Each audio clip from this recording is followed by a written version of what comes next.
సాగర్ మాట ఇచ్చిన విధంగా నర్మదాని రెస్టారెంట్‌కి తీసుకొని వస్తూ ఉంటాడు. ఇంతలో అక్కడ ఉన్న సాగర్ నర్మదా వైపు అలా చూస్తూ ఉండిపోతాడు. అది చూసిన నర్మద ఏంటి అలా చూస్తున్నావని చెప్పేసైతే అడుగుతూ ఉంటుంది. ఇంతలో అక్కడ ఉన్న సాగర్ ఇంత అందమైన భార్య నాకే దక్కింది కదా! అని చెప్పేసైతే తనని పొగుడుతూ ఉంటాడు. ఆ మాటలు వినగానే అక్కడ ఉన్న నర్మద చాల్లే గాని నన్ను పొగిడింది ముందు ఇది తిను అని చెప్పేసైతే తనకి తినిపిస్తూ ఉంటుంది.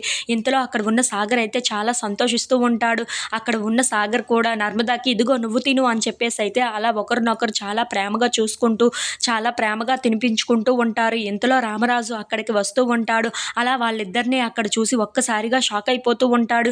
ఏంటి వీడు ఇక్కడ ఉన్నాడు అని చెప్పేసైతే అనుకుంటూ అక్కడ ఉన్న నర్మదాని సాగర్ వైపు చాలా కోపంగా చూస్తూ ఉంటాడు. వాడికి నేను చెప్పాను కదా! ఈరోజు ముందు ఆర్డర్ ఇవ్వు తర్వాత ఎప్పుడో రెస్టారెంట్‌కి వెళ్దువు గాని అని చెప్పాను.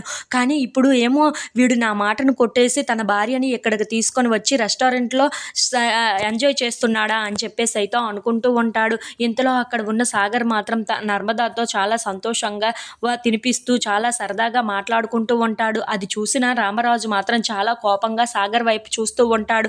ఇంతలో అక్కడ ఉన్న రామరాజు ఒక్కసారి వీడికి ఫోన్ చేద్దామని చెప్పేసైతే అనుకుంటూ సాగర్ ఫోన్‌కి ఫోన్ చేస్తూ ఉంటాడు. ఇంతలో అక్కడ ఉన్న సాగర్ వాళ్ళ నాన్న ఫోన్ చేయటంతో ఒక్కసారిగా షాక్ అయిపోయి సరే ఇప్పుడు లిఫ్ట్ చేస్తే ఏమంటాడో ఏమో నాన్న అని చెప్పేసైతే అనుకుంటూ ఆ ఫోన్‌ని కట్ చేసేస్తూ ఉంటాడు. ఇంతలో అక్కడ ఉన్న నర్మద ఎవరు కాల్ చేశారు అని చెప్పేసైతే అడుగుతూ ఉంటుంది. ఎవరు ఏమీ లేదులే అని చెప్పేసైతే సాగర్ అంటూ ఉంటాడు. అలా వాళ్ళిద్దరిని చూసి అక్కడ ఉన్న రామరాజు చాలా కోపంగా ఇంటికి వెళ్తూ ఉంటాడు.